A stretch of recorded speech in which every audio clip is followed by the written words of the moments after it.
Hello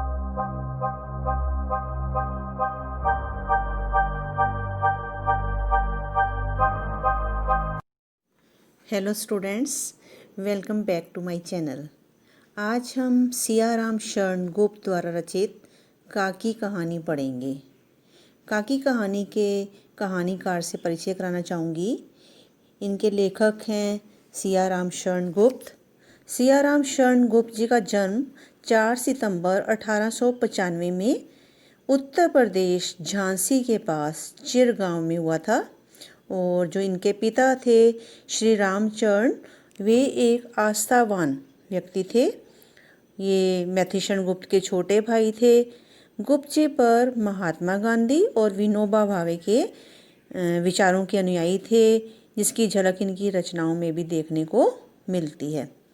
इन्होंने students अपनी शिक्षा पूरी करने के बाद ही घर पर ही इन्होंने गुजराती, अंग्रेजी और हिंदी भाषा भी सीखी थी। इनकी जो भाषा है वो बहुत ही सरल है, सहज है, समझने वाली है और व्यवहार में लाने वाली है। सबसे पहले मैं आपको इस कहानी का परिचय कराना चाहूँगी स्टूडेंट्स। इस कहानी में काकी कहानी जो है, यह एक अबोध बालक, अबोध होता है जिसे ज्ञान न हो मतलब छोटा है, समझदार नहीं है। अबोध बालक की मन की स्थिति को दर्शाने वाली कहानी है और एक मार्मिक कहानी है ये। अगर आपसे पूछा जाए कि ये कैसी कहानी है, यह एक मार्मिक कहानी है। मार्मिक मीन्स मन को छू लेने वाली है। कहानी का मुख्य पात्र श्यामू है और वह अपनी माँ कौन? काकी, उससे अत्यधिक प्रेम करता है। काकी की मृत्यु पर वह बड़ा ही शोर मचाता है और उन्हें शमशान घाट जाने से रोकता है। वहाँ उपस्थित लोग उसे शांत तो कर देते हैं, किंतु कुछ दिनों बाद उसे इस बात का पता चल जाता है कि उसकी माँ राम के घर चली गई है। राम के घर स्टूडेंट्स, यहाँ पर राम के घर से मतलब है ईश्वर के घर चली गई है। अपनी माँ को राम के घर से वापस लाने के लिए वह अपने बाल बुद्धि के द्वारा, मतलब वो छोटा है, तो जैसे उसकी बात उसके मन में आती है कि मैं अपनी माँ को कैसे ला सकता हूँ, भगवान जी के यहाँ से कैसे वापस ला सकता हूँ, वह उसके अनुसार एक योजना बनाता है। और योजना के अनुसार वह अपनी काकी को पतंग के द्वारा राम के घर से नीचे उतारना चाहता है। तो यहाँ पर लेखक ने श्यामू के मातृ प्रेम का वर्णन किया है। अब मैं आपको इसके शीर्षक से परिचित कराना चाहूँगी। किसी भी रचना का जो शीर्षक है, उस रचना का सबसे अधिक महत्वपूर्ण हिस्सा होता है। कहानी अथवा रचना उस शीर्षक के आसपास ही घूमती हुई दिखाई देती है। तो इस दृष्टि से जो काकी शीर्षक है वह पूर्णतः सटीक है, सार्थक है। कैसे?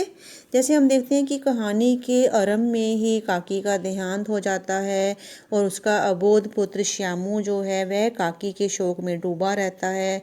उसे इस बात का दुख लगता है कि उसकी माँ को कहाँ लेकर जा रहे हैं, और फिर वह अपनी माँ को राम जी के यहाँ से वापस लाने के लिए पतंग भेजने की योजना बनाता है। और इस काम को वो कैसे करता है? उसके घर में काम करने वाली सुखिया दासी का एक बेटा है भोला, उसकी मदद लेता है। उसके लिए वो पिता की जेब में से फिर पैसे निकालता है और पतंग पर काकी लिखकर काकी के पास भेजने के लिए रस्सी का भी इंतज़ाम करता है। तो इस प्रकार से हम देखते हैं कि जो काकी कहानी है, काकी जो है पूरी तरह से कहानी में छाई रहती है। कहानी के अंत में श्यामू की चोरी पकड़ी जाती है और फिर उस पर पिता हाथ उठाते हैं। बच्चों, जब हम चोरी करते हैं तो माता पिता को गुस्सा चढ़ता है। ऐसे ही श्यामू जो है वो अबोध बालक है, अपनी माँ को राम जी के यहाँ से नीचे लाने के लिए पतंग मंगाता है, फिर उसके लिए उसको पैसे भी चाहिए। तो वो पैसे कहाँ से चुराता है? अपने पिता विश्वेश्वर की जेब में से चुराता है।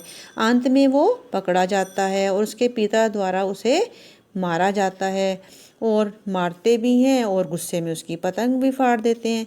और साथ ही जब वो पतंग पर उनकी नज़र जाती है और वो देखते हैं कि पतंग पर काकी लिखा हुआ है, तो वह एक बच्चे के प्रेम को समझ जाते हैं।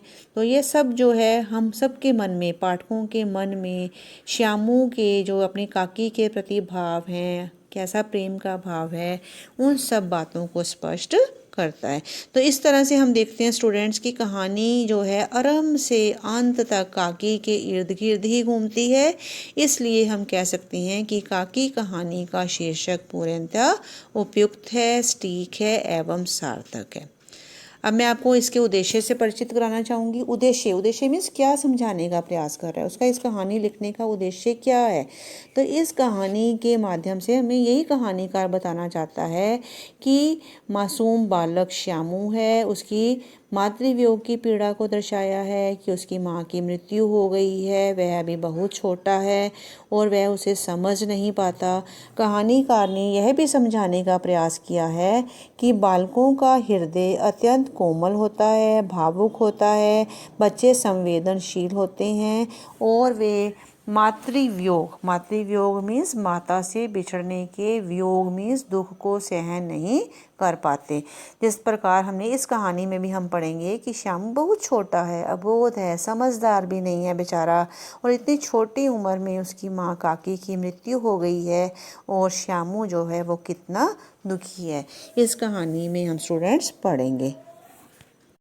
स्टूडेंट्स मैं अब आपको इस कहानी के पात्रों से परिचित कराना चाहूँगी। इस कहानी का जो मुख्य पात्र है वो श्यामू है, जो अबोध बालक है, माँ से बहुत प्रेम करता है और वह अपनी माँ को राम जी के घर से लाने के लिए योजना भी बनाता है। ये सब श्यामू की भावुकता है, मातृ प्रेम है, उसकी संवेदनशीलता को दर्शाता है। और इसमें दूसरा पात्र है भोला, जो सुखिया दासी का पुत्र है और वो श्यामू का ही हम उम्र है, मतलब जितनी उम्र श्यामू की है लगभग उतनी ही उम्र उसकी है, लेकिन वो श्यामू से अधिक समझदार है। जब श्यामू अपनी योजना बताता है भोला को, और तो वह पतंग से पतली डोरी बांधने की जगह सलाह देता है कि नहीं, तुम पतली डोरी मत बांधो पतंग पर, तुम मोटी रस्सी मंगाओ, मोटी रस्सी बांधकर तुम्हारी जो काकी है वो आराम से नीचे आ जाएगी। भोला जो है वो डरपोक भी है। क्यों डरपोक है? जब वो पैसे चुराता है और ये काम चोरी चोरी करता है तो भोला इन सब चीज़ों से डरता है। और जब विश्वेश्वर हम देखते हैं कहानी के अंत में उसे डांटते हैं श्यामू को, तो वह सारी बातें भी उन्हें बता देता है।